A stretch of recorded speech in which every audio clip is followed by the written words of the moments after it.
relation between linear velocity and angular velocity. We are going to derive the relation between v and omega. We know that linear velocity is rate of change of linear displacement with respect to time.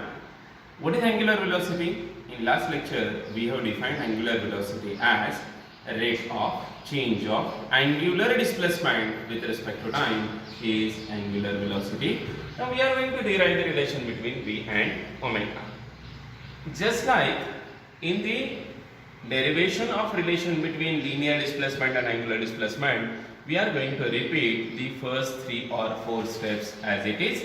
That is, first we have considered the particle which is performing circular motion in a circle of radius r is in anti-clockwise direction.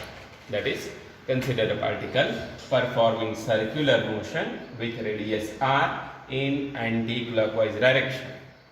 Now let us consider the particle moves from point A to point B in very small time interval delta t. The angular displacement is delta theta, linear displacement is delta s. We have already considered that as the time interval delta t is very small, time interval delta t, this time interval which we have considered is very small, arc AB can be considered to be almost along a straight line, and hence we get linear displacement. Now we know that a relation between linear displacement and angular displacement is delta s is equal to r into delta theta. Let us consider this as equation 1. We know that instantaneous linear velocity of a particle is v is equal to limit delta t tends to 0 of delta s upon delta t. Let us substitute the value of delta s from equation 1.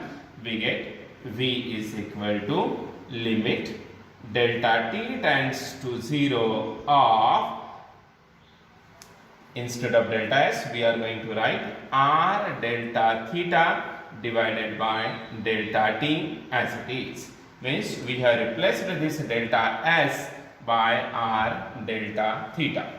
Now this v becomes v is equal to, let us take this r out of limit, r limit delta t tends to 0 of delta theta upon delta t, but limit delta t tends to 0 of delta theta upon delta t is omega, which we have already learned. Therefore v becomes v is equal to r multiplied by omega. This is the relation between linear velocity and angular velocity. That is, we get linear velocity equal to radius multiplied by angular velocity.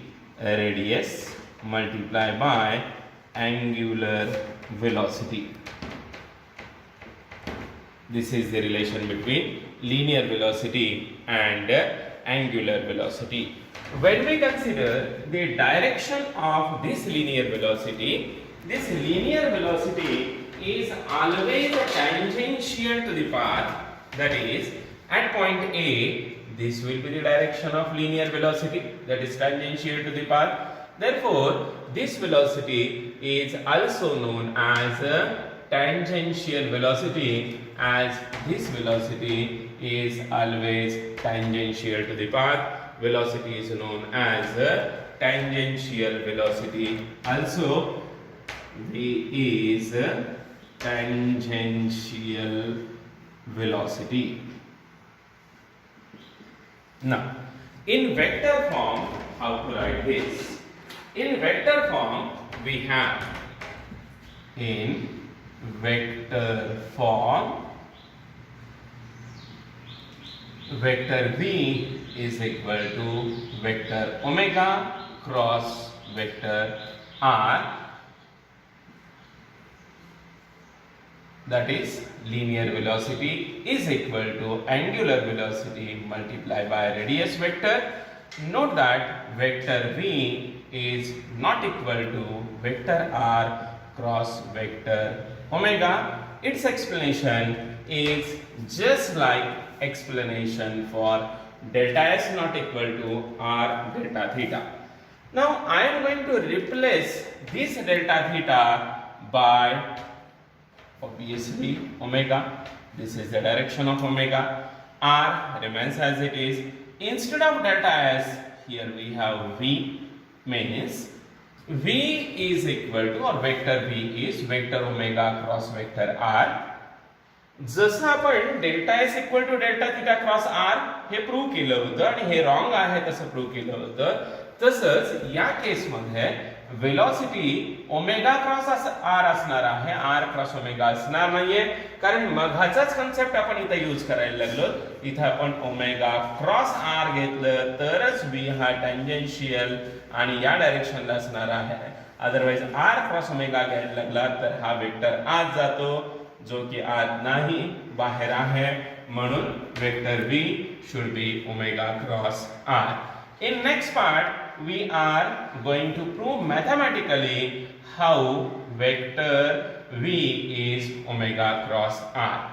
The important term here is, note that as this velocity is tangential to the path, this linear velocity is also known as tangential velocity.